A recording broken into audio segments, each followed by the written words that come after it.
They say true wealth isn't measured in dollars and cents, but in the richness of the heart. In a small Arizona town where everyone knows everyone else's business, Jack Morrison's auto repair shop is running on fumes and faith. With more kindness than cash in his pockets, he never turns away a soul in need, even when he's barely keeping the lights on himself. Then one scorching afternoon, a dust-covered motorcycle breaks down outside his garage. Its rider, wrapped in weathered leather, seems like just another passing tourist. But beneath that road-worn exterior is Alexandra Sterling, a tech billionaire, who's traded her boardroom for the open road, searching for something her fortune could never buy: authenticity, connection, love. As these two worlds collide in a symphony of grease and grace, neither realizes they're about to discover that sometimes the greatest riches come disguised as life's simplest moments. Before we jump back in, tell us where you're tuning in from. And if this story touches you, make sure you're subscribed, because tomorrow I've saved something extra special for you. Dawn broke over Copper Creek with the reliability of an old clock, painting the desert sky in shades of amber and rose. Jack Morrison had already been awake for an hour, standing in the shadow of his father's legacy, Morrison and Son Auto Repair. The rusted sign creaked gently in the morning breeze, its faded lettering a testament to decades of desert sun and countless stories of engines brought back to life. He paused at the shop entrance, fishing the keys from his worn Levi's pocket. His calloused fingers brushed against the day's mail, still unopened from yesterday. Mostly bills, he knew, and probably another letter from the bank. The morning ritual of unlocking the heavy padlock had become a meditation of sorts, a quiet moment before facing another day of trying to keep his father's dream alive. Inside, fluorescent lights flickered reluctantly to life, illuminating the organized chaos of his workspace. Tools lined the walls in careful arrangement, each one with its place and purpose, many handed down from his father. Jack's eyes drifted to the framed photograph hanging near his workbench, his father standing proudly in front of the newly opened garage in 1975, his mother beaming beside him, and a 10-year-old Jack perched on a tire stack, grinning with oil already smudged on his cheeks. "Morning, Pop," he murmured, as he did every day. The photograph never answered, but sometimes Jack swore he could hear his father's voice in the quiet morning hours, dispensing wisdom about carburetors and life with equal measure. The first rejection letter from Desert Valley Bank had arrived 3 months ago. The second came 2 weeks later, and the third sat unopened in yesterday's pile. Jack knew what it said without reading it. His loan application for garage modernization had been denied again. These days, the big auto chains were squeezing out independent shops like his, equipped with computer diagnostics and flashy waiting rooms. But Jack had something they didn't: 40 years of institutional knowledge passed down from father to son, and a ledger full of IOUs from grateful neighbors he'd helped over the years. Mrs. Henderson's ancient Buick sat in Bay 1, waiting for the starter motor he'd managed to source from a salvage yard 2 counties over. He could have told her to junk it, any other mechanic would have. But he knew that car was the last thing her late husband had given her. Some things meant more than money. The morning sun climbed higher as Jack worked, his movements precise and practiced. Each turn of a wrench, each diagnostic check carried the weight of generations. The radio hummed softly in the background, country music mixing with the metallic symphony of his work. A small desk fan pushed the warm air around, doing little to combat the growing heat of the Arizona morning. Through the open garage door, he watched Copper Creek wake up. Sarah from the diner walked past with fresh pastries, waving as she went. Old Tom hobbled by with his morning paper, pausing to remind Jack about the upcoming town council meeting where they'd discuss the proposed highway bypass, another threat to small businesses like his. The bank statement lay open on his desk now, its numbers stark and unforgiving. 3 months behind on rent, utilities hanging by a thread, and the equipment lease payment coming due. Jack ran a hand through his graying hair, the same way his father used to when facing tough decisions. But his father had never had to compete with corporate chains or deal with parts that needed specialized computers just to diagnose. A stack of invoices marked "Payment Plan" grew taller each week. Randy's farm truck repair, waiting until harvest. To pay, the Rodriguez family's minivan maintenance spread over 6 months. Miss Miller's brake job exchanged for home-cooked meals. Jack couldn't turn them away, not when they needed help.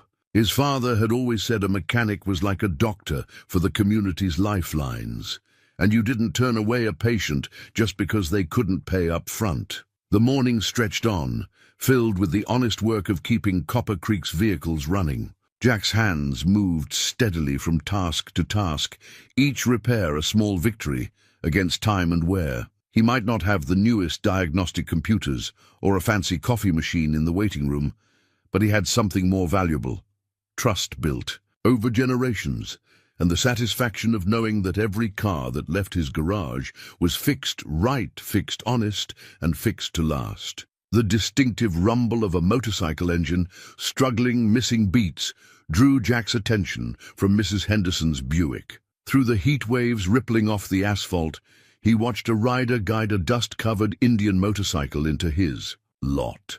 The bike was a thing of beauty beneath its travel-worn exterior, a modern chief dark horse, if he wasn't mistaken, though something about its configuration seemed custom. The rider cut the engine, which sputtered to silence with a protest that told Jack everything he needed to know about the problem.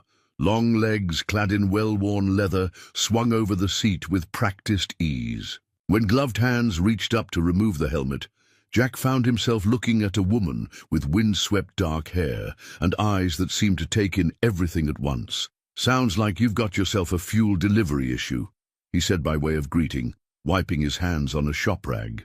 "Been running rough for long?" She smiled, and something about it made him think of distant horizons. "Started about 20 miles back. I was hoping to make it to Phoenix, but..." She gestured at the bike with a mixture of affection and frustration that Jack recognized from countless customers. She had other ideas. They usually do. Jack circled the motorcycle slowly, his practiced eye catching details that others might miss. Beyond the standard factory specs, he noticed subtle modifications: reinforced suspension, custom exhaust routing, specialized electronics carefully hidden within the bike's streamlined profile. This wasn't just some weekend rider's toy. "I'm Alexandra," she said, extending a hand. Her grip was firm, confident. "Most people call me Alex, Jack Morrison." He nodded toward the bike. "Mind if I take a look?" "Please." She stepped back, shrugging off her leather jacket in the Arizona heat. The simple white t-shirt underneath was expensive.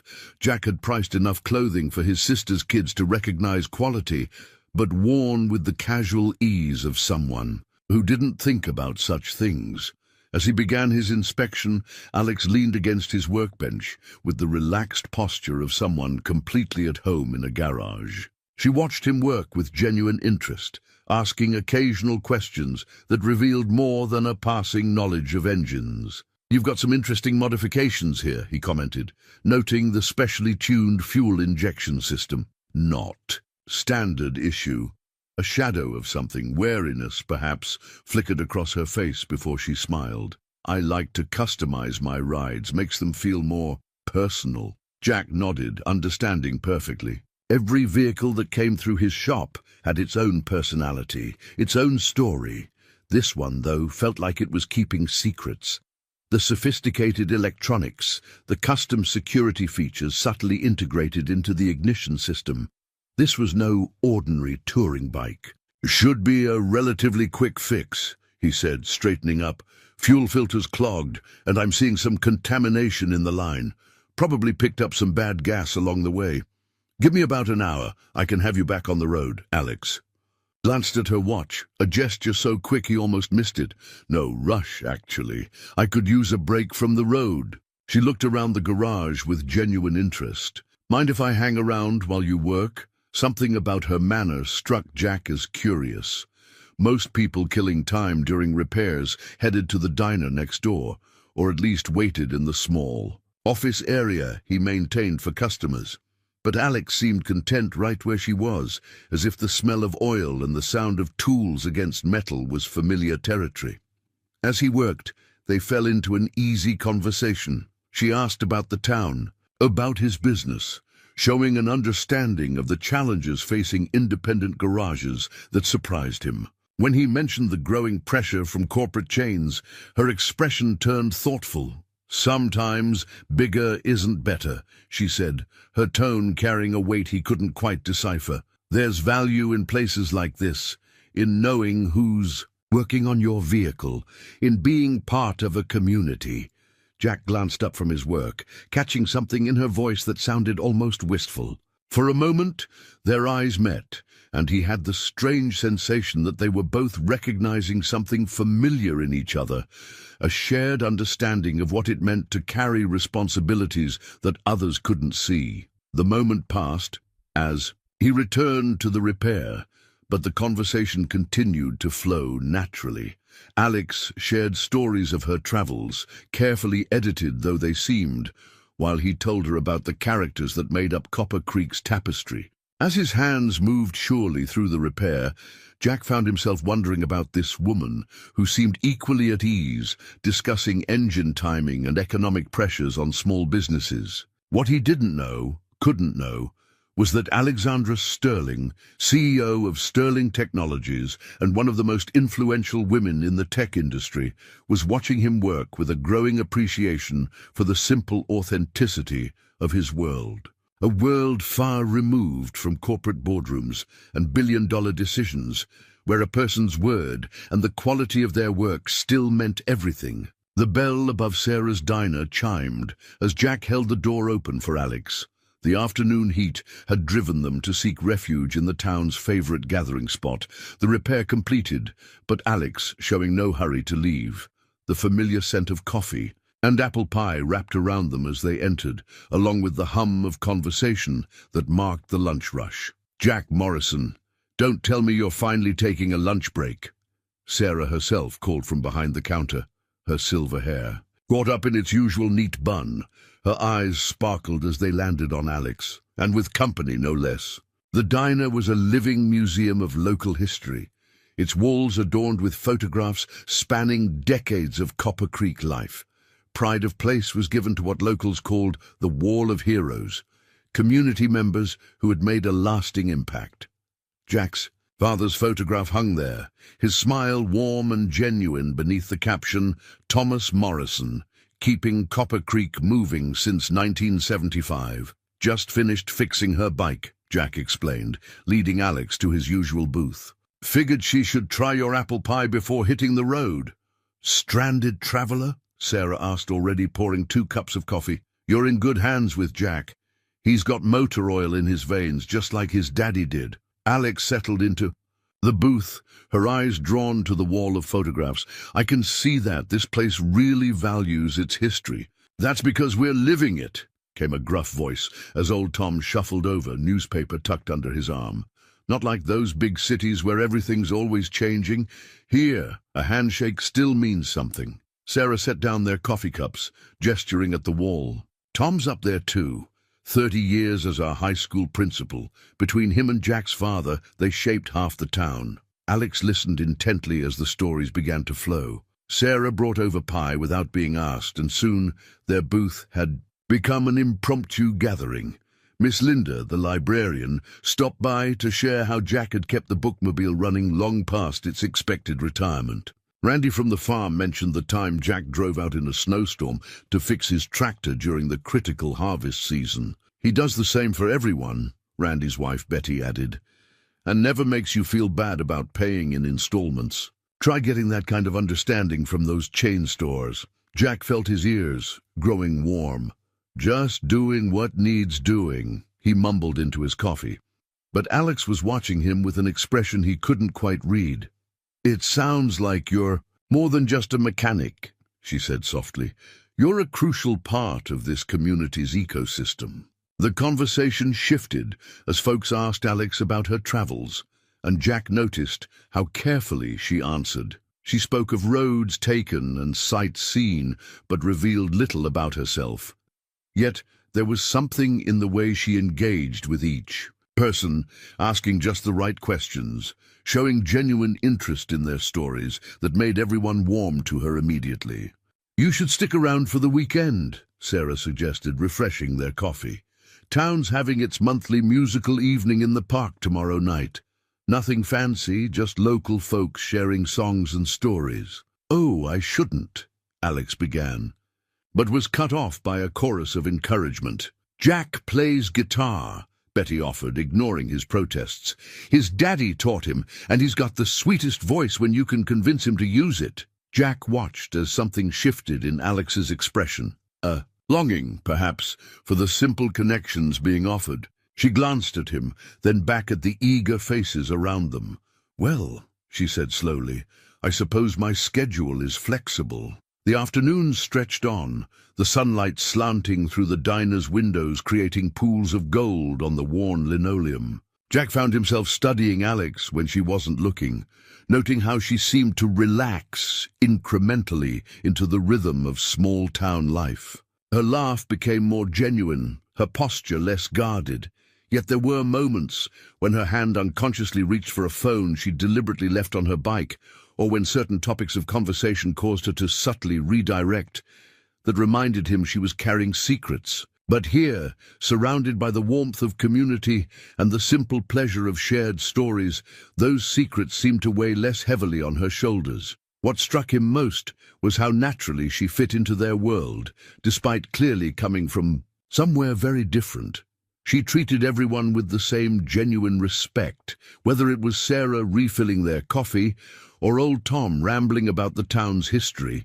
It was a quality Jack had always valued, judging people by their character, rather than their circumstances. As the afternoon crowd began to thin, Jack caught Sarah giving him a knowing look over the counter. He chose to ignore it, just as he chose to ignore the warm feeling in his chest when Alex laughed at one of his terrible mechanics jokes. Some things were better left unexamined, at least for now. Night settled over Copper Creek like a velvet blanket, bringing with it a silence broken only by the distant call of coyotes and the soft whir of Jack's shop fan. He'd stayed late, telling himself it was to double-check the work on Alex's motorcycle, though he knew the repair was sound.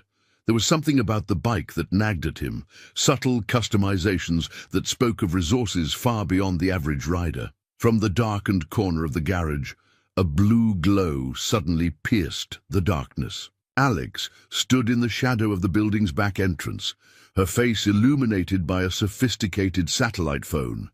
Definitely not standard consumer tech. She spoke in hushed tones, her posture transforming as she paced. "The Singapore deal needs to close by Friday," she said firmly, her voice carrying an authority Jack hadn't heard before.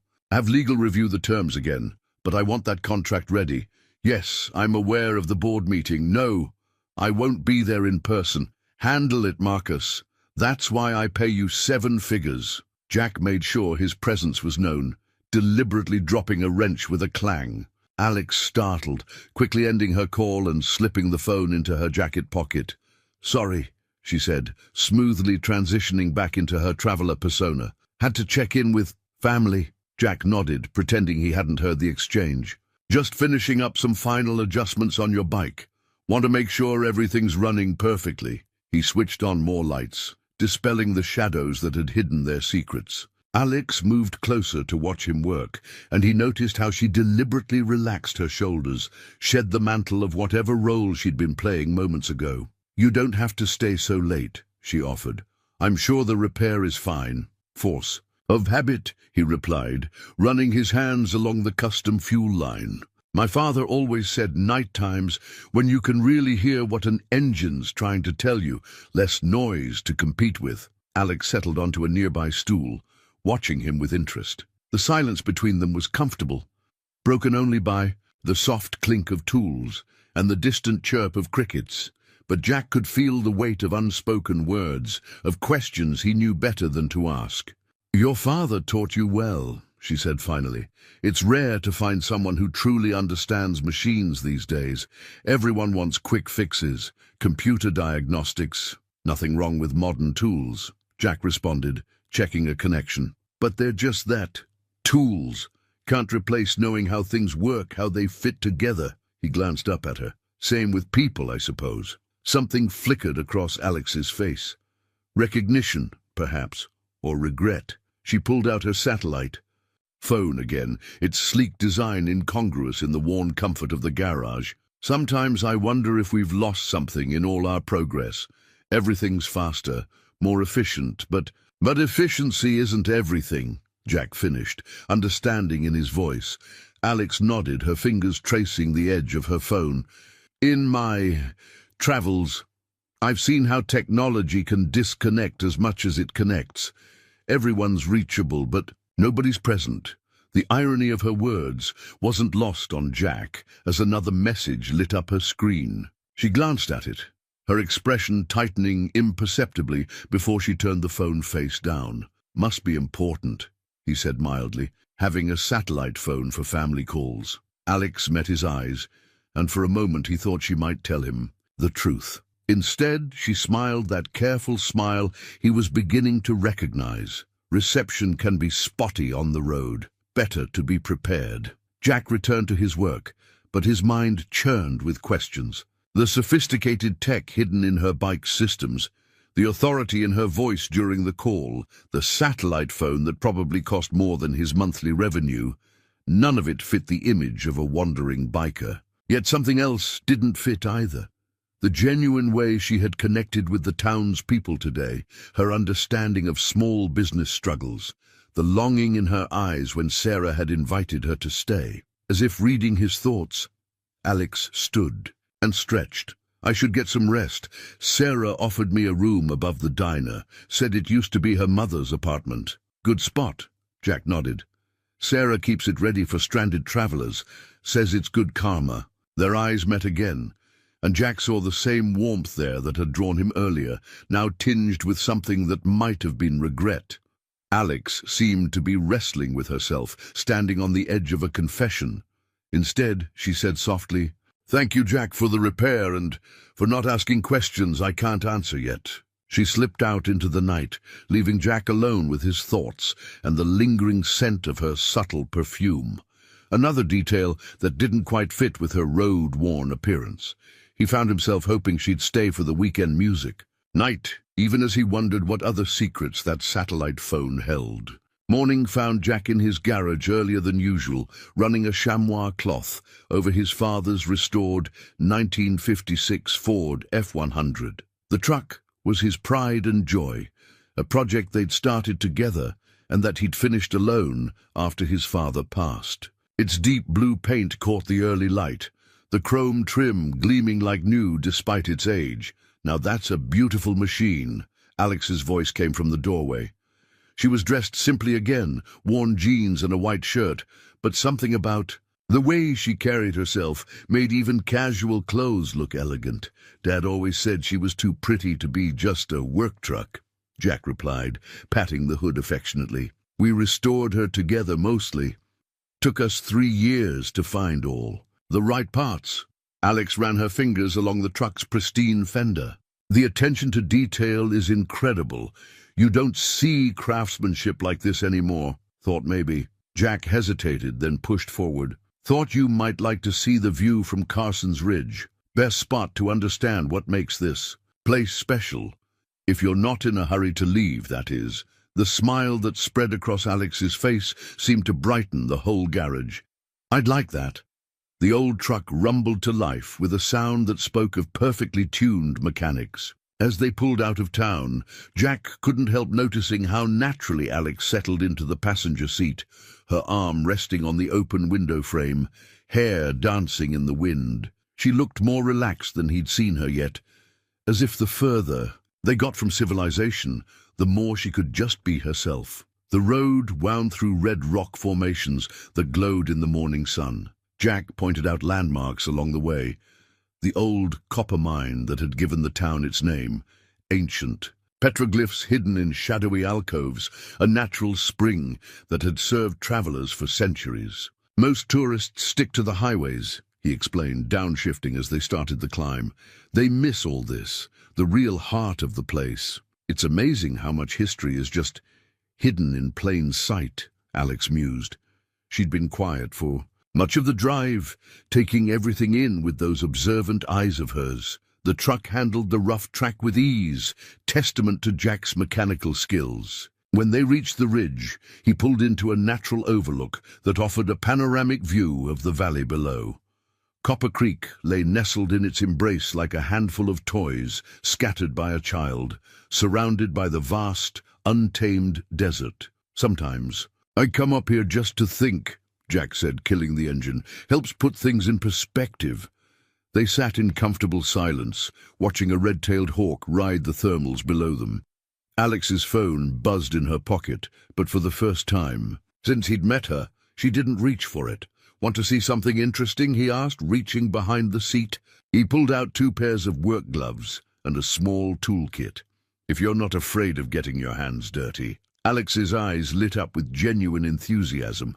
"Lead the way." He guided her to a spot just off the overlook where an old miner's cabin stood, half hidden by brush. "Place needs some basic maintenance now and then, keeps it standing for the next person who might need shelter." Together they spent the next hour replacing worn boards, securing loose shutters, and clearing debris. Jack found himself impressed by Alex's willingness to tackle any task, and her surprising knowledge of basic carpentry. "My grandfather had a workshop," she explained, accurately reading his expression. "He believed in knowing how things worked, how to fix them. Said it built character." "Wise man," Jack nodded, watching as she confidently handled a hammer. "You don't seem like someone who's afraid of hard work." Something shifted in her expression. Pride, perhaps, or vindication. "People make assumptions," she said quietly, "about who you are, what you're capable of. Sometimes it's easier to let them think what they want." Their eyes met over the worn planks they were replacing, and Jack felt the weight of unspoken understanding pass between them. They both knew what it was like to be judged by appearances, to carry responsibilities others couldn't see. The sun climbed higher as they worked, but neither seemed to notice the heat. There was something therapeutic about the simple act of repair, of making something broken whole again. When they finally stepped back to admire their handiwork, both were covered in dust and wearing matching satisfied smiles. "Thank you," Alex said suddenly earnestly, "for sharing this with me, for treating me like just another pair of hands." Jack understood what she wasn't saying, that she was grateful for being seen as herself, not whatever role she usually had to play. The moment stretched between them, heavy with possibility. He found himself studying the smudge of dirt on her cheek, the way her eyes seemed to hold stories she was longing to tell. She swayed slightly closer, and for a heartbeat he thought, but then her phone buzzed again, insistently. The spell broke. Alex stepped back, reaching for the device with what looked like reluctance. "We should head back," she said softly, not meeting his eyes. "I promised Sarah I'd help with the dinner prep for tonight's music gathering." As they drove back down the mountain, Jack couldn't help noticing how Alex kept her hand near his on the bench seat, not quite touching, but close enough to feel the warmth. The old truck's engine provided a steady soundtrack to their comfortable silence, each lost in thoughts of what might have been and what might still be. The letter from Desert Valley Bank felt heavier than paper had any right to be. Jack stood in his office, morning light streaming through dusty windows, reading words that threatened to unravel generations of history. Final notice, payment. Required within 72 hours. The amount listed would have made his father's heart stop. 3 months of back rent, plus accumulated late fees. "Bad news?" Alex's voice startled him. She stood in the doorway, 2 coffee cups from Sarah's in hand, her expression shifting to concern as she read his face. Jack quickly folded the letter, tucking it into his back pocket. "Just business stuff." He accepted the coffee she offered, grateful for the distraction. "Thought you'd be sleeping in after all that manual labor yesterday." "I like the morning quiet here," she said, settling into the office's worn client chair. "It's different from—" She caught herself, then continued carefully, "from other places I've been." Before Jack could respond, Alex's satellite phone came to life, its distinct tone cutting through the peaceful morning. Her face tightened as she checked the display. "I need to take this," she said, already moving toward the door. "I'm sorry." Jack watched through the window as she paced outside, her free hand gesturing emphatically as she spoke. Even through the glass, he could see the transformation. Her spine straightening, shoulders squaring, voice taking on that tone of unmistakable authority he'd heard before. "The board cannot make that decision without me," she was saying, voice raised enough for fragments to carry. "I don't care what Hamilton thinks. No, absolutely not. The workers' contracts are non-negotiable." Inside, Jack turned his attention back to the bank notice, running calculations that refused to add up to a solution. He'd need to sell everything of value in the shop just to make a dent in what he owed. The thought of losing his father's tools, the equipment they'd collected over decades. A sharp knock interrupted his brooding. Ryan Thompson from the bank stood in the doorway, his suit out of place among the tools and grease stains. "Jack?" Ryan nodded, uncomfortable. They'd played high school football together, but that felt like several lifetimes ago. "I wanted to deliver this personally." He held out another envelope. Thicker this time. "More bad news?" Jack asked, not reaching for it. "Foreclosure papers," Ryan admitted. "Jack, I tried to buy you more time, but corporate's cracking down. They're talking about selling to one of the national chains. Automax is interested in the location." Outside, Alex was still on her phone, but her attention had shifted to the scene unfolding in Jack's office. Her eyes narrowed as she watched. Ryan placed the envelope on the desk. "How long?" Jack asked, his voice rough. 5 days to respond. Then Ryan spread his hands helplessly. "I'm sorry, Jack. Really."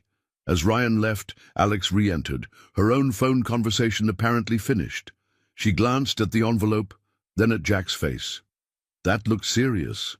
Jack found himself wanting to tell her everything about the struggling business, the mounting debts, the threat of losing not just his livelihood, but his heritage. Something in her eyes told him she would understand, might even have the business experience to help. But pride held his tongue. "Nothing I can't handle," he said instead.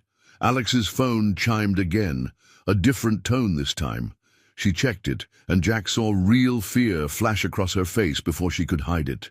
"Everything okay?" he asked, recognizing the irony of his own deflection being turned back on him. She hesitated, then echoed his words back to him with a sad smile. "Nothing I can't handle." They stood in silence, each bearing the weight of their secrets, each seeing the other's struggle, but unable to bridge the gap their unspoken truths had created. The morning sun cast their shadows long across the garage floor, separate but almost touching, like their hands on the truck seat the day before. Finally, Alex broke the silence. "Jack, Her phone buzzed again, more urgently this time. She glanced at it and paled slightly. "I need to make some calls, but maybe we could talk later." "At the music night." He nodded, watching as she hurried out, already dialing. Through the window, he saw her react to whatever news she received, her hand rising to her mouth, her posture rigid with shock or anger. Looking down at the foreclosure notice, Jack felt the weight of generations pressing down on him. The bank's logo stared back accusingly, while outside, Alex's voice rose and fell in a conversation that seemed to carry its own kind of desperation. Two worlds, he thought, each crumbling in their own way, and neither of them brave enough yet to admit they might need each other to build something new from the ruins. Evening settled over Copper Creek, bringing with it the kind of quiet that made secrets harder to keep. Jack sat at his desk, surrounded by the day's newspapers, local and national, spread out before him. One particular headline in the business section of the Phoenix Tribune caught his eye. Sterling Tech CEO's mysterious absence raises questions. The accompanying photo, though several years old, was unmistakable. Alexandra Sterling, dressed in corporate attire, cutting the ribbon at a company headquarters opening. His mind flashed back to the woman who'd spent yesterday replacing Warren. Boards in an old miner's cabin, who'd laugh genuinely when she got sawdust in her hair, who looked at him sometimes like she was seeing something she'd been searching for all her life. The sound of boots on concrete drew his attention. Alex stood in the garage doorway, silhouetted against the sunset. She'd changed for the evening's music gathering, wearing a simple sundress that somehow made her look both more and less like the woman in the newspaper photo. "Thought I might find you here," she said, stepping into the garage. She stopped short when she saw what he was reading, her expression flickering between resignation and something that might have been relief. "Were you going to tell me?" Jack asked quietly, not angry, just tired of the weight of things unsaid.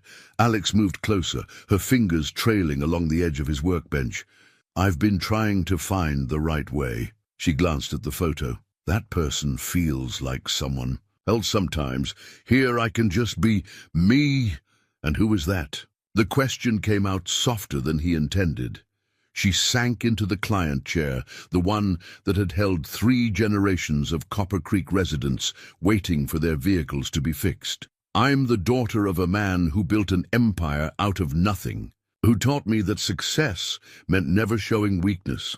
I'm the CEO of a company that employs thousands of people who depend on me to make the right decisions. And I'm a woman who spent the last week discovering that everything I thought I wanted might be wrong." Jack studied her face in the fading light. "Why here? Why stop in Copper Creek?" "My bike really did break down." She smiled faintly. "But staying, that was because of this place, because of you." She gestured around the garage. "You've built something real here, Jack, something that matters. My company's worth billions on paper, but you're rich in ways I'm only beginning to understand." "Rich?" Jack couldn't help the bitter laugh. "I've got 72 hours to come up with enough money to save this place, or it becomes another soulless chain store." The words hung between them, his first admission of the trouble he was in. Alex straightened, her business instincts visibly warring with her emotional connection to the situation. "Let me help," she said finally. "I have resources." "Don't." Jack stood, moving to the garage door, looking out at the town he loved. "I didn't tell you because I wanted money." "Then why did you tell me?" He turned back to her, seeing both versions of her at once. The powerful CEO and the woman who'd spent yesterday covered in dust and smiling like she'd discovered a new world. "Because I'm tired of pretending I'm not falling for someone who's been pretending to be someone else." The truth landed between them like a physical thing. Alex stood, crossing the space between them with slow steps. "I haven't been pretending with you, Jack. Everything that matters, how I feel, who I am when I'm here, that's all real." "How can I know that?" he asked, even as his hand reached for hers, unable to stop himself from making the connection. "Because I've never been more scared of anything in my life," she whispered. "Running a billion-dollar company, that's easy compared to standing here, wanting something I'm not sure I can have." Their fingers intertwined, calloused mechanics' hands meeting those that had signed corporate deals worth millions. For a moment, none of that mattered. Not his pride, not her position, not the complications waiting to unfold. But reality had a way of asserting itself. From the diner, they could hear the first strains of music starting, the town gathering beginning. Alex's phone buzzed in her purse, ignored but insistent. And somewhere in Phoenix, decisions were being made in boardrooms that could affect thousands of lives. "Come to the music night," Jack said finally. "Be Alex, just Alex, for one more evening. Tomorrow we can figure out how to be whoever we need to be." She squeezed his hand, and in her eyes he saw the same battle he was fighting. Between duty and desire, between the lives they'd built and the life they could sense waiting just out of reach. The town square had transformed under strings of twinkling lights, their glow softer than the harsh fluorescence of Jack's garage. A hand-painted banner stretched between 2 old oak trees. "Copper Creek Monthly Music Night. All welcome." It rippled gently in the evening breeze, each movement catching the light differently, like memories shifting in and out of focus. Jack and Alex walked from the garage together, close but not touching, the weight of their earlier conversation. creating an invisible space between them. The sound of acoustic guitars and cheerful conversation drew them forward, and Jack couldn't help noticing how Alex's steps slowed as they approached, as if trying to memorize every detail. "Jack Morrison!" Betty called out from her spot by the refreshment table. "You're just in time. Tom's been asking when you'd bring your guitar up." Old Tom sat in his usual spot, holding court with his banjo. He nodded at Jack, then did a double take at Alex in her sundress. "Well now, doesn't our wandering biker clean up nice?" Alex's laugh was genuine, if slightly nervous. "Had to make an effort for my first Copper Creek music night." The evening unfolded like a well-loved book, each page revealing something new, while feeling comfortingly familiar. Children chased fireflies at the edges of the gathering. Couples of all ages swayed to the music. The air was sweet with Sarah's fresh-baked cookies and the last warmth of the desert day. "You really should play something," Alex murmured to Jack as they watched Randy lead the crowd in a folk song. "I'd like to hear you." Before Jack could respond, Sarah appeared with his father's old Gibson guitar. "No excuses tonight, Jack. Show your friend what Morrison men are made of." The guitar felt right in his hands, its wood worn smooth by years of use. He settled onto a stool, aware of Alex watching him intently from her seat nearby. His fingers found the opening chords of an old Johnny Cash song, "I Walk the Line," and the familiar melody rose into the night air. When he sang, his voice carried the kind of honesty that only comes from living the emotions behind the words. Alex's eyes never left him, and in them he saw understanding dawn. He wasn't just singing a song, he was telling her how he felt. The applause that followed felt distant, unimportant compared to the way Alex brushed away a tear she thought no one had noticed. But their moment was interrupted by a group of teenagers approaching Jack with excitement. "Mr. Morrison, we wanted to thank you for fixing up the old bus for our band." Their young spokesperson gestured to the banner proudly. "We painted that to say thanks. The whole town signed it." Jack looked closer at the banner, noticing for the first time the signatures decorating its borders. Hundreds of names, each representing a life he'd touched in some way. Alex stood beside him, reading the messages of gratitude scattered among the signatures. "Thanks for keeping Dad's tractor running so I could go to college," she read softly. "Your payment plan saved our family business. The Morrison men taught me everything I know about engines and integrity." The teenagers drifted away, but Alex remained, her hand finding his in the growing darkness. "They all know who they can count on," she said. "That's worth more than any corporate valuation." The moment was perfect, until Alex's phone lit up with an urgent message. Jack felt her tense beside him, saw the corporate mask, trying to slip back into place as she read whatever crisis demanded her attention. "I have to make a call," she said reluctantly. "Just one, I promise." He watched her step away into the shadows, her sundress catching the light from the banner as she moved. Even from a distance, he could see the CEO's posture returning, her voice taking on that tone of command. Old Tom appeared at his side, following his gaze. "Complicated thing, ain't it? When someone's got two worlds pulling at them?" "You know who she is?" Jack asked, surprised. Tom chuckled. "Been reading the business section since '62. Question is, do you know who she is? Not the CEO. The woman who's been hiding out in our little town, looking at you like you're the answer to a question she's been afraid to ask." Before Jack could respond, Alex returned, her face troubled but determined. She slipped her hand back into his, and he felt her deliberately relax, choosing this moment, this world, over whatever demands had just been made. The band struck up, a slower song, and couples began to drift toward the makeshift dance floor. Alex tugged gently at his hand. "Dance with me?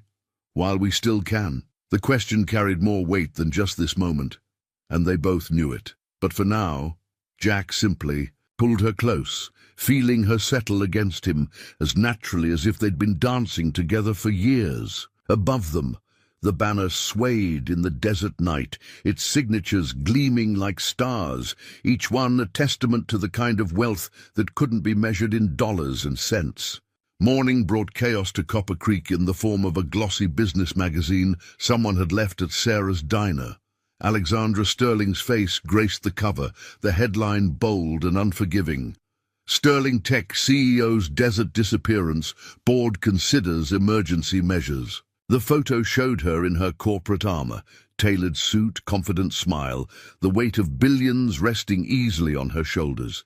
Sarah noticed it first, nearly dropping her coffee pot when she recognized her temporary tenant on the cover. By sunrise, copies had appeared throughout town, and the quiet whispers began. Jack discovered it when Randy burst into his garage, magazine in hand, face flushed with excitement. "Jack, you're not gonna believe." He stopped short at the sight of Alex herself, perched on Jack's workbench in her usual spot, phone pressed to her ear. "I don't care what the board thinks," she was saying, her CEO voice in full force. "The Singapore merger is off. Their labor practices are exactly what we've been fighting against, and—" She looked up, saw Randy's wide-eyed stare, the magazine in his hands. Her voice faltered. "I'll call you back." The silence that followed felt like a physical presence. Randy backed out slowly, leaving the magazine on a tool cart. Its glossy pages caught the morning light, making Alex's corporate image seem to glow. "I suppose there's no point hiding anymore," she said quietly, looking at her cover photo with a mixture of resignation and distaste. "Though I have to say, that suit never felt as comfortable as these borrowed jeans." "The whole town will know by noon," Jack said, his voice carefully neutral. He picked up the magazine, studying the article. "Says here you're worth $4 billion personally, companies valued at 20. He paused, the next words difficult. "Also says you're engaged to some tech mogul in California." Alex stood so quickly. She knocked over a wrench. "That's old news, ancient news. Hamilton was a business arrangement that I ended months ago. It's partly why I left. The board wanted that merger more than they wanted to maintain our company's values." "And what about this?" Jack held up the magazine again. "Was I just another business arrangement, a quick study in how the other half lives?" "Jack, no. Because I've been trying to figure out why someone like you would spend a week in a dying town, working on old cars and eating diner food. Makes for a great human interest story, doesn't it? Billionaire plays mechanic, finds quaint charm in small-town life." The hurt in his voice seemed to physically pain her. "That's not what this was. What this is, then what is it, Alex? Or should?" "I say, Miss Sterling?" The formality felt wrong in his mouth, like engine parts that didn't quite fit. "Because, from where I'm standing, it looks like I'm just a pit stop on your journey of self-discovery. Something to tell your board about when you get back to your real life. My real life." Now there was anger in her voice, sharp and sudden. "You think that's my real life? Board meetings and mergers and pretending I care about stock prices?" She gestured around the garage. "This past week, fixing things that matter, helping people who need it, being with someone who sees me and not my net worth. That's the most real I've felt in years." "And what happens next?" Jack demanded. "You buy my garage, solve all my problems with your billions, turn Copper Creek into your pet project? Is that what you think of me?" Her voice was quiet now. "Dangerous, after everything we've shared. Who don't know what to think anymore. The Alex I thought I knew wouldn't have hidden something this big, wouldn't have let me fall for a lie." The words hung between them, the first acknowledgement of what had been growing between them all week. Alex took a step toward him, then stopped, seeing something in his expression that kept her at bay. "It wasn't a lie," she said softly. "The only lie was pretending I wasn't falling just as hard." She reached for her phone, which had been buzzing incessantly. "But maybe you're right. Maybe this was always going to end when reality caught up with us." She walked to the door, pausing at the threshold. The morning sun caught her face, and for a moment Jack saw both versions of her at once, the powerful CEO and the woman who'd helped him fix an old miner's cabin. For what it's worth, she said, not turning around, this week meant more to me than any business deal I've ever made, and I never once thought about buying your garage. Some things should stay pure. She left him standing there, the magazine still in his hands, its pages reflecting a world that seemed impossibly far from the oil-stained concrete of his father's garage. Through the open door, he could hear the growing buzz of town gossip, the excitement of having a celebrity in their midst, overshadowing the simple connection that had made the past week feel like magic. The magazine's cover seemed to mock him now, showing him a version of Alex he'd never known, or maybe had known all along, but hadn't wanted to see. In the distance, he heard a motorcycle engine roar to life, and wondered if that would be the last sound he'd hear of Alexandra Sterling in Copper Creek. By midday, Copper Creek was buzzing with a nervous energy it hadn't seen since the copper mine closed in '85. Social media had exploded with posts from locals who'd interacted with Alex during her stay. Sarah's diner had become an impromptu news center, with her phone ringing constantly as reporters sought comments about the mysterious billionaire who'd spent a week in their small town. CNN called twice, Sarah told Jack when he finally ventured in for coffee. Some fellow from Forbes wanted to know if she'd mentioned anything about the Singapore merger. She studied Jack's face with motherly concern. "You doing okay, honey?" Jack stared into his coffee cup, seeing his reflection fragmented in the dark liquid. Just another day in Copper Creek, but it wasn't, and everyone knew it. His phone had been lighting up with notifications, tweets and posts tagging his garage, speculating about his relationship with Alexandra Sterling. Someone had dug up security camera footage from the diner, showing them sharing pie and laughing together. The grainy video had gone viral, with captions ranging from romantic to cynical. Billionaire's secret romance with small-town mechanic and Sterling Tech CEO's PR stunt exposed. She wasn't what anyone expected, was she? Old Tom settled onto the stool next to Jack, newspaper in hand. A billionaire who knows her way around a hammer, who'd rather fix an old cabin than stay at the Ritz. "Does it matter?" Jack asked, more sharply than he'd intended. "She's gone now." "Is she?" Tom pointed to the window, where Alex's motorcycle still sat in front of Jack's garage. "Looks to me like she left something behind." Jack hadn't been able to bring himself to move the bike. It stood as a testament to both her presence and her absence, sunlight glinting off its custom details that now seemed like neon signs advertising her true identity. His phone buzzed again. Another reporter, this time from a major network. He switched it off, but not before seeing a tweet that made his stomach clench. "Sources say Sterling Tech board meeting scheduled for tomorrow. CEO's return imminent." The bell above the diner door chimed as Betty rushed in, tablet in hand. "Have you seen what they're saying online about the garage?" She thrust the device at Jack, showing him a business forum's discussion thread. "They're talking about how you might have inspired some new Sterling Tech initiative about supporting small businesses." Jack pushed the tablet away. The idea that his struggles might become some corporate pet project turning his coffee bitter in his mouth. But Betty wasn't finished. "And look at this!" She pulled up another post, this one showing security footage from their day fixing the cabin. The image was blurry but unmistakable. Alexandra Sterling covered in dust, leaning forward, to examine their handiwork with genuine interest. The caption read, "Tech billionaire trading code for carpentry." "She looks happy there," Sarah observed quietly. "Real happy, not CEO photo op happy." Jack stood abruptly, leaving enough cash on the counter to cover his coffee and everyone else's. He needed to escape the growing crowd, the endless speculation, the way everyone was trying to rewrite his private moments into some kind of public narrative. Back in his garage, he found himself facing the latest bank notice, still demanding payment in impossible numbers. Next to it lay the viral magazine. Alex's corporate smile, a stark contrast to the genuine warmth he'd seen in her eyes just yesterday. The juxtaposition felt like a physical ache. His worn leather wallet sat open on the workbench, and from it, peeked a small photo booth strip from the music night. 4 black and white images of him and Alex, unguarded and laughing, her head thrown back in genuine mirth, his eyes fixed on her face with an expression that revealed everything he'd been trying to hide from himself. These were the real moments, he thought. Not the viral videos or speculation-filled tweets, just 2 people finding something unexpected in a small desert town. But maybe that was the problem. Reality had too many edges, too many complications to fit into either of their worlds. His phone screen lit up with another notification.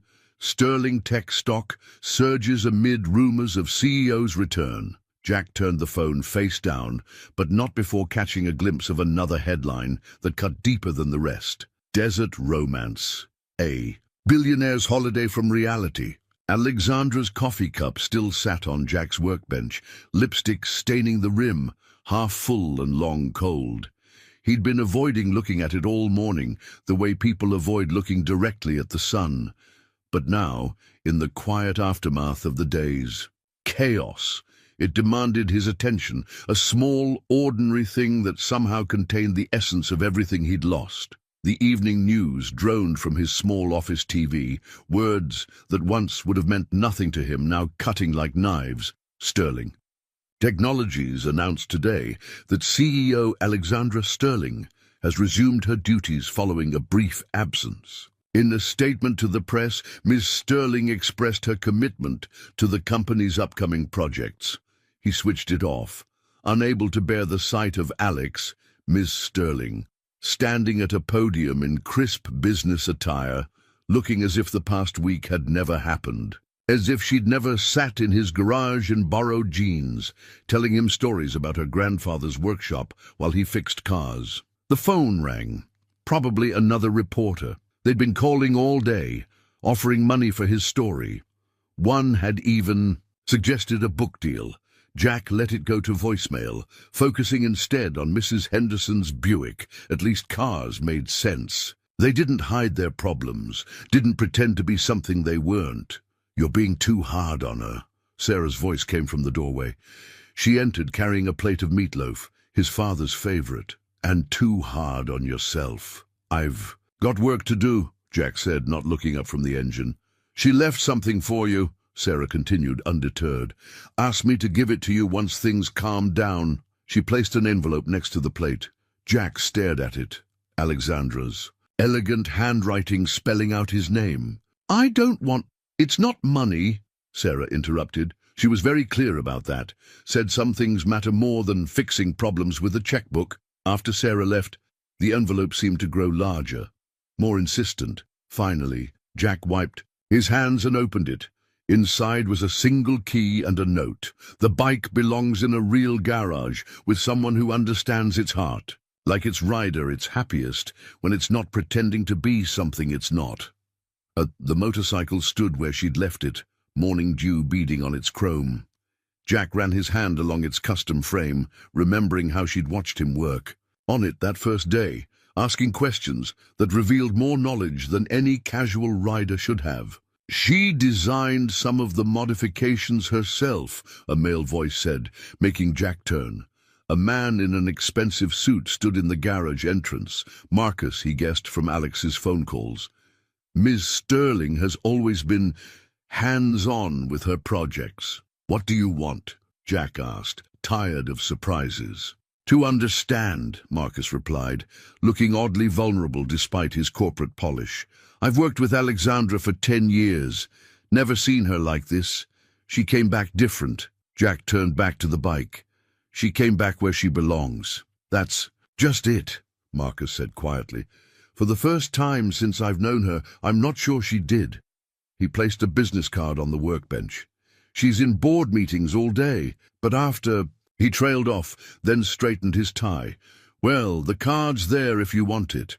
After he left, Jack picked up the card, its embossed lettering catching the light. He thought about Alex in her boardroom, wondering if she was as haunted by coffee cups and memories as he was. The bank notice still sat on his desk, its deadline looming. while outside, her motorcycle gleamed in the sun, a bridge between their worlds that neither of them knew how to cross. He reached for the cold coffee cup, finally ready to wash it clean, to erase this last trace of their time together. But his hand stopped short, remembering how she'd smiled at him over its rim just days ago, her eyes full of a future they'd both been too afraid to claim. The Sterling Technologies headquarters rose from the Phoenix skyline like a monument to progress. 60 stories of glass and steel reaching toward the desert sky. Alexandra stood at her corner office window, watching the sun paint the city in shades of gold that reminded her painfully of Copper Creek sunsets. Her reflection stared back at her, impeccable suit, perfect makeup, not a hair out of place. The corporate armor she'd worn so comfortably for years now felt like a costume. Her hands, recently rough from manual labor, were freshly manicured, but beneath the polish, she could still feel the memory of wood grain and engine parts. Ms. Sterling? Her assistant's voice came through the intercom. The board is waiting. She turned from the window, gathering the familiar mantle of authority around her like a shield. The boardroom hadn't changed. The same leather chairs, the same polished table that could have paid for a year's worth of garage repairs. But she had. The Singapore merger represents a significant opportunity, Hamilton was saying, his voice carrying the smug certainty that had once attracted her, now grated like sand in an engine. The workforce concerns are minimal compared to... Minimal? Alexandra cut in, her voice sharp. Tell that to the families who'd lose their primary income source. Tell that to the communities that would be devastated. She thought of Copper Creek, of how every job, every business connected to form a delicate ecosystem. We didn't build this company by prioritizing profits over people. The board members exchanged glances. She knew what they were thinking. Their CEO had gone soft, had lost her edge during her mysterious absence. The business publications were full of speculation about her mental state, her commitment to the company. But for the first time in her career, their opinions didn't matter as much as the truth she'd discovered in a small-town garage. Meanwhile, 200 miles away, Jack stood in front of the bank's local branch, the final notice crumpled in his pocket. The corporate logo loomed over him, as imposing in its way as any skyscraper. Inside, Ryan's sympathetic expression told him everything before a word was spoken. I'm sorry, Jack. Corporate's decision is final. They're selling to Automax. Jack nodded, having expected nothing else. He walked back to his garage, each step feeling heavier than the last. The afternoon light slanted through the dusty windows, illuminating the organized chaos of his workspace. Every tool had its place. Every surface held memories of repairs. Made and problem solved. His father's voice seemed to echo in the quiet. A garage isn't just a business, son. It's a promise to the community. The vintage truck he'd shown Alex sat in the back bay, covered now but still holding the memory of their drive to Carson's Ridge. Her motorcycle remained where she'd left it, its key burning a hole in his pocket. A stack of invoices caught his eye. Not bills this time, but thank-you notes tucked into payments. Randy's kids had drawn pictures on theirs. Mrs. Henderson had included cookies with her latest installment. Each one represented not just a repair, but a relationship, a trust built over generations. Back in Phoenix, Alexandra sat alone in her office, surrounded by reports and projections. A notification popped up on her sleek computer screen. Another article about her desert adventure.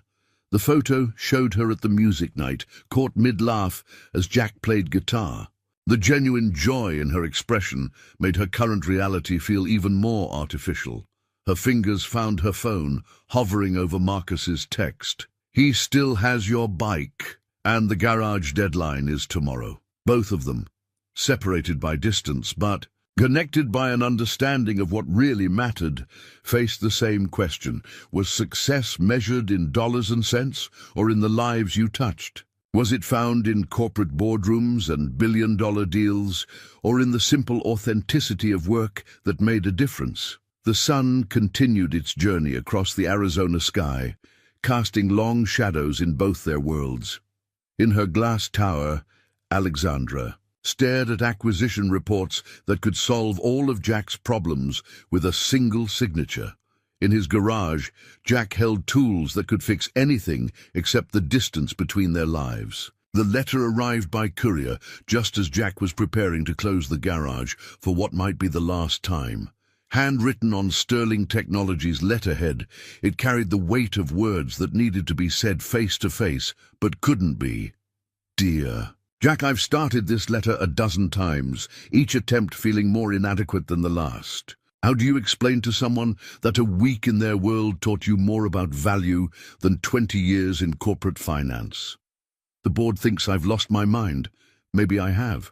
Yesterday, I walked out of a billion-dollar merger negotiation because all I could think about was Mrs. Henderson's Buick and how some things mean more than their price tag. I kept hearing your voice. It's not just about fixing cars, it's about keeping people's lives running. I was wrong to hide who I was from you, but I was more wrong to hide who I am from myself for so many years, the woman who helped you fix that cabin, who laughed at your terrible mechanic jokes, who felt more alive covered in dust and sweat than she ever did in designer suits. That's the real me. The one I'd forgotten existed until Copper Creek reminded me. You were right about one thing. I can't just write a check and fix everything. Money without understanding is just another form of rust, eating away at what matters. But maybe there's a middle ground between my world of spreadsheets and your world of socket wrenches. Maybe that's where the real answers lie. I miss your coffee, even though Sarah's is objectively better. I miss the sound of tools against metal and the way you hum under your breath when you're concentrating on a difficult repair. Most of all, I miss the way you looked at me, not as a CEO or a billionaire, but just as Alex. The bike is yours, as I said, but its rider misses the garage, where she finally felt at home. Still trying to find the right tools for this repair. Alex, Jack read the letter twice, his calloused fingers careful not to crease the paper. Outside, the setting sun painted his father's old sign in shades of gold and shadow. The bank's deadline loomed like a storm on the horizon, but for the first time since Alexandra's departure, he felt something else beneath the worry. Understanding. He pulled out his phone, looking at Marcus's business card for the 100th time. Pride had kept him from calling, but maybe pride wasn't worth losing everything his father had built. More importantly, maybe it wasn't worth losing the chance to build something new. The phone rang 3 times before a familiar voice answered, not Marcus, but Alex herself. Jack? She sounded breathless, hopeful. I was just thinking about terrible mechanic jokes, he interrupted, surprising himself with a smile. Her laugh was genuine, warming him through the phone line. Actually, I was thinking about engine timing. Engine timing. How everything has to work together perfectly. Too early or too late, and nothing works right. She paused. Kinda like us. The silence between them felt different now. Not heavy. With secrets, but full of possibility. The garage closes tomorrow, he said finally. Bank's selling to Automax. I know. Her voice was soft. I've been trying to figure out how to help without just throwing money at the problem. Yes, because you were right. Some things should stay pure. But Jack, what if there was a way to save not just your garage, but others like it? What if Sterling Tech could learn something from Copper Creek instead of the other way around? Through his office window, Jack could see Alex's motorcycle gleaming in the fading light. He thought about timing, about engines that needed all their parts working together, about bridges between worlds that seemed far apart, but maybe weren't as distant as they appeared. Tell me more, he said. The blueprint spread across Jack's workbench was unlike anything he'd seen before. It showed his garage, but reimagined, expanded while somehow maintaining its essential character. Alex had overnighted it from Phoenix, along with a note. Not a takeover, a partnership. It's a pilot program, Alex explained through the speakerphone propped next to his coffee cup. Sterling Tech's Independent Garage Initiative. We provide technology, training, and support to family-owned shops while they maintain complete operational control. Jack traced the proposed additions with an oil-stained finger. And what does Sterling Tech get out of it? Data. He could hear the excitement in her voice, the kind of real-world mechanical knowledge that only comes from decades of hands-on experience. We're developing AI diagnostic systems, but they're limited by their training data. What if they could learn from mechanics like you? The idea was starting to take shape in Jack's mind, like having an experienced mentor looking over your shoulder. Exactly. Plus, it gives independent garages the tools to compete with corporate chains without losing their identity. She paused. The board sees it as a tech investment. I see it as preserving something valuable. Old Tom had wandered in during the conversation, studying the blueprint with keen interest. Looks like you're keeping the original sign, he observed. Non-negotiable, Alex replied through the speaker, along with maintaining current payment plans and community service policies. Jack looked at the proposed layout again. The basic footprint of his father's garage remained intact, with thoughtful additions that would increase efficiency without sacrificing character. A new diagnostic bay would complement, not replace, the traditional work areas. The waiting room would be modernized, but still feature the wall of community photos. The whole town's talking about it, Sarah chimed in, arriving with fresh coffee. Randy's already asking if this means you can work on his new tractor's computer systems. Word had spread fast in Copper Creek. What had started as a potential tragedy, the loss of a community institution, was transforming into something else. Hope.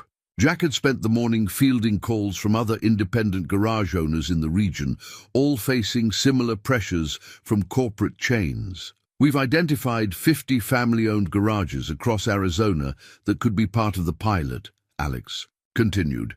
Each one a cornerstone of their community, just like yours. But Copper Creek would be the model. The morning sun streamed through the garage windows, illuminating the blueprint's careful details.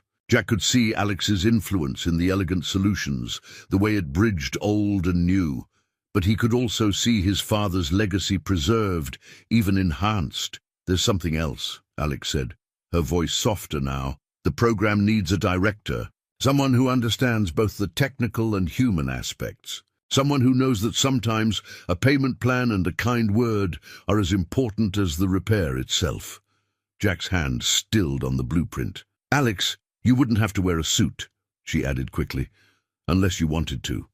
Mostly you'd be doing what you've always done, helping people keep their lives running, just on a larger scale.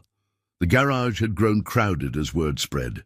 Betty from the diner, Randy from his farm, even Ryan from the bank had stopped by to see the blueprint.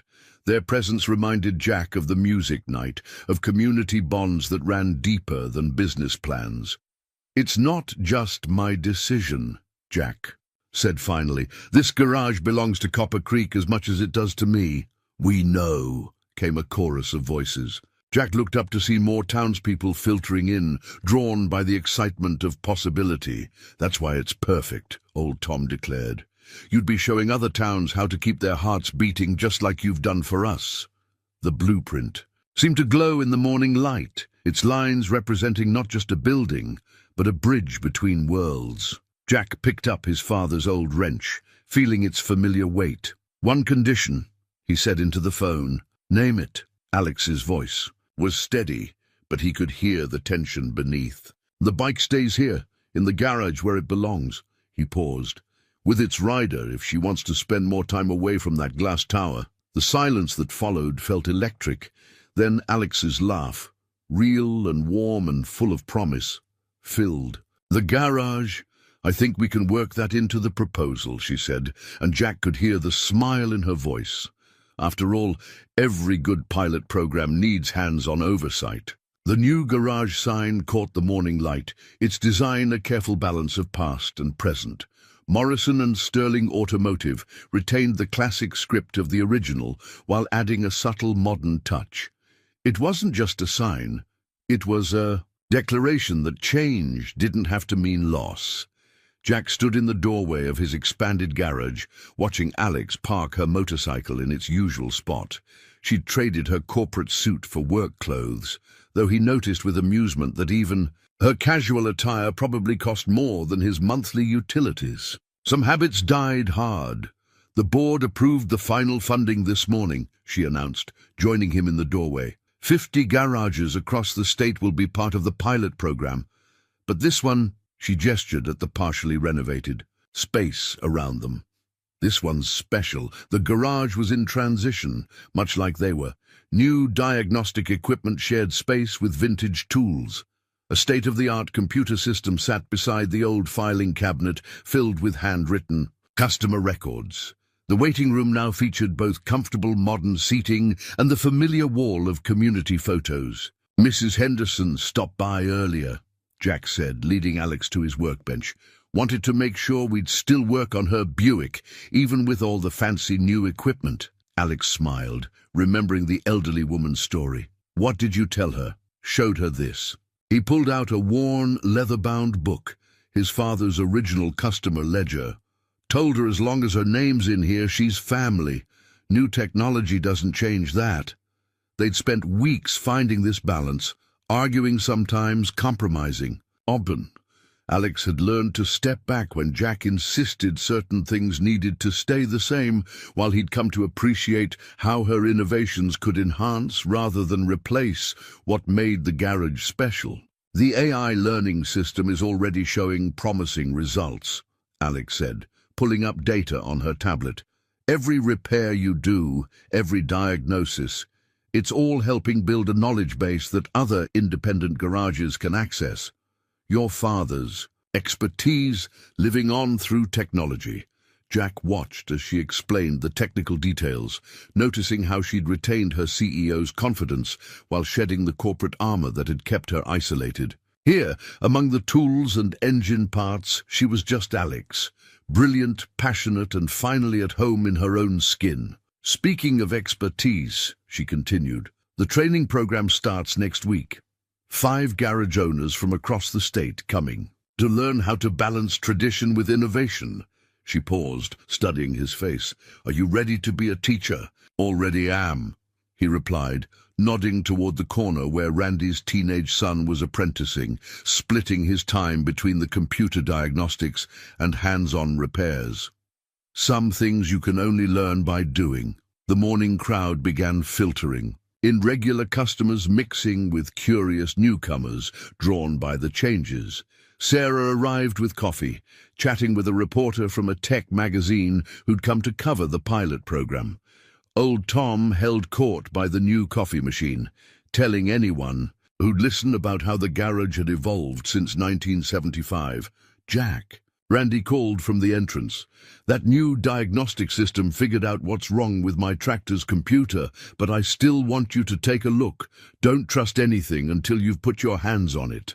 Alex watched the interaction with satisfaction. This was what she'd hoped for. Technology supporting, not replacing, the human element that made places like this valuable. She caught Jack's eye across the garage, sharing a moment of understanding. They were building something unique here, something that honored the past while embracing the future. Later, as the sun began to set, they sat in Jack's restored truck, parked at Carson's Ridge. The valley spread out below them, Copper Creek's lights twinkling like earthbound stars. The garage's new sign was visible even from this distance, a beacon of possibility. Think we got the timing right this time? Alex asked, her hand finding his on the seat between them. Jack smiled, remembering their conversation about engine timing and relationships. Perfect timing takes practice, he said. Good thing we got plenty of that ahead of us. The partnership agreement hung framed on the garage wall, its formal language softened by the personal touches they'd insisted on including. Beyond the standard legal text, there was a handwritten addendum that spoke to the heart of what they'd built. This agreement represents not just a business merger, but a commitment to preserving the values and community spirit that make independent garages essential to the towns they serve. 3 months into the pilot program, Morrison and Sterling, automotive had become something neither of them had quite expected. The waiting room was full, but not with people killing time. Customers gathered there to share stories, seek advice, and watch the fascinating dance of old and new techniques working in harmony.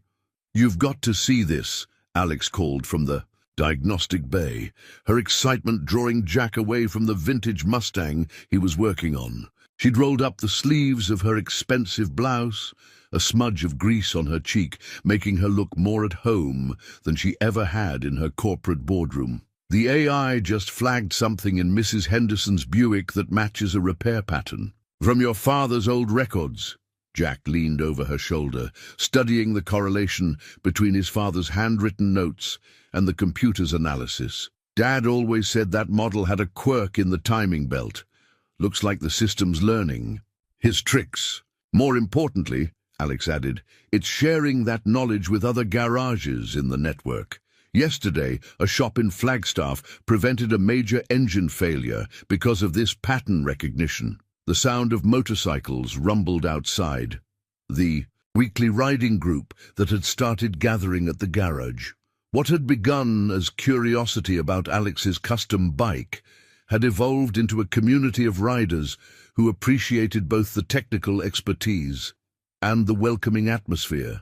Sarah crossed the street from the diner, carrying her signature coffee and fresh muffins. "Channel 12 is doing another story on you two," she announced.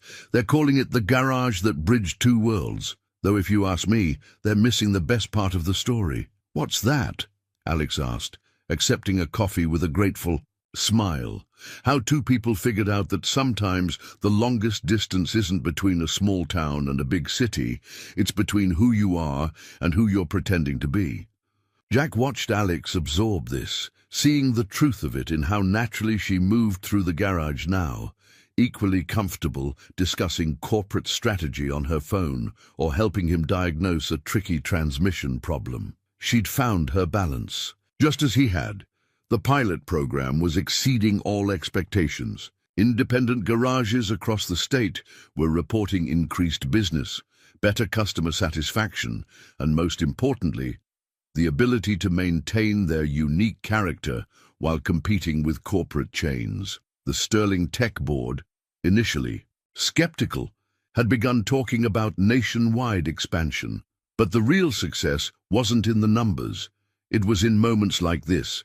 Alex teaching Randy's son how to use the new diagnostic equipment, while Jack demonstrated proper torque technique. It was in the way she'd bought a small house on the outskirts of town, splitting her time between Copper Creek and Phoenix, but making it increasingly clear where her heart lay. "Got something to show you," Jack said, as the afternoon wound down.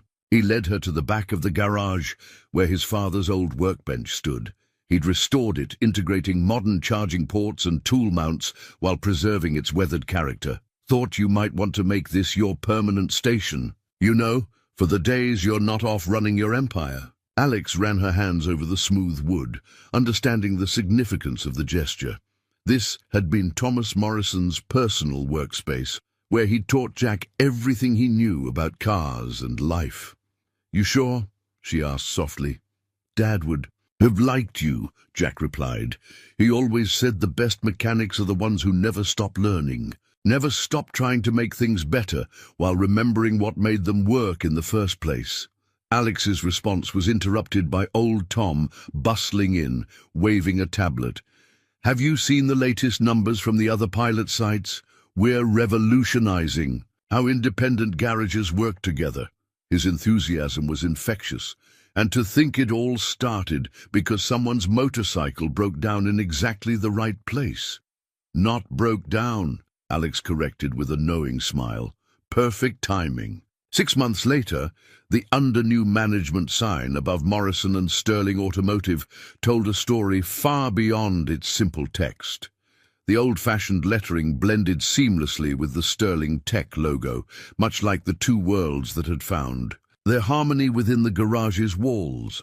The morning sun painted long shadows across the newly expanded workspace as Jack finished his daily routine of checking the equipment. The familiar scent of oil and metal mixed with fresh coffee from the new machine. Sarah had finally admitted that it made a decent cup, though she still insisted on bringing over her special blend every morning. "Morning, boss," called Randy's son Tommy from the diagnostic bay, where he was already working on his certification through the garage's new training program. Like the dozen other apprentices who'd joined them, he was learning both the time-tested skills Jack insisted on and the cutting-edge technology Alex had brought. The sound of a motorcycle engine, familiar now to everyone in town, announced Alex's arrival. She'd finally given up the pretense of maintaining a Phoenix apartment, though she still flew out for board meetings. These days, her corporate attire shared closet space with work clothes, and her hands bore the proud calluses of someone who believed in doing the work, not just directing it. "Mrs. Henderson called," she announced, hanging her helmet on its customary hook. "Says her Buick's running better than new. The AI system's maintenance predictions are working perfectly."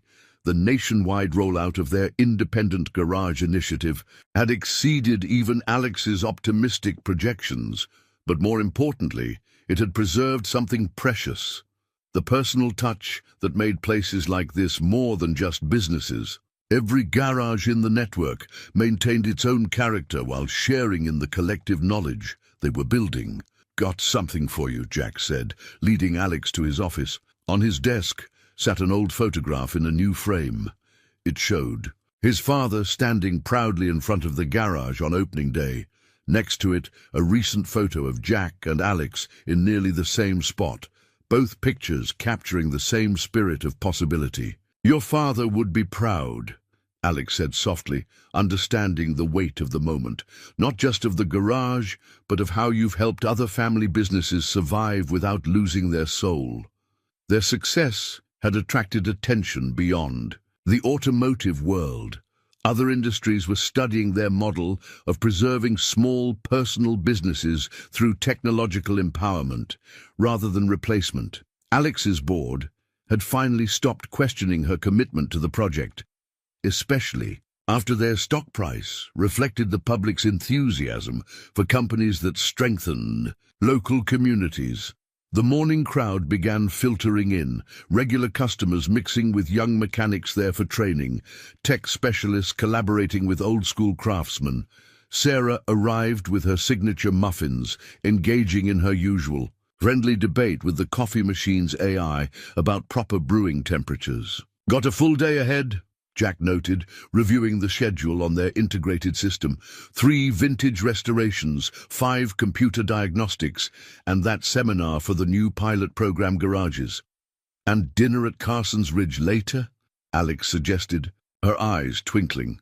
"I hear the sunset's particularly beautiful this time of year." Jack smiled, remembering their first trip up there when both of them had been trying so hard to hide parts of themselves. Now, they'd found that rare thing, the ability to be completely who they were, together. Outside, Copper Creek was waking up to another day. The highway that had once threatened to bypass the town now brought a steady stream of visitors, drawn by the garage's reputation for blending tradition with innovation. But more than that, they came for the stories of a billionaire who found her true self in a small-town garage, of a mechanic who proved that progress doesn't have to come at the cost of principle, and of a community that showed how the best kind of growth strengthens what matters most. The morning sun glinted off the chrome of Alex's motorcycle, parked as always beside Jack's restored truck. 2 different machines from 2 different eras, each perfect in its own way, each made better by the presence of the other, much like the people who owned them.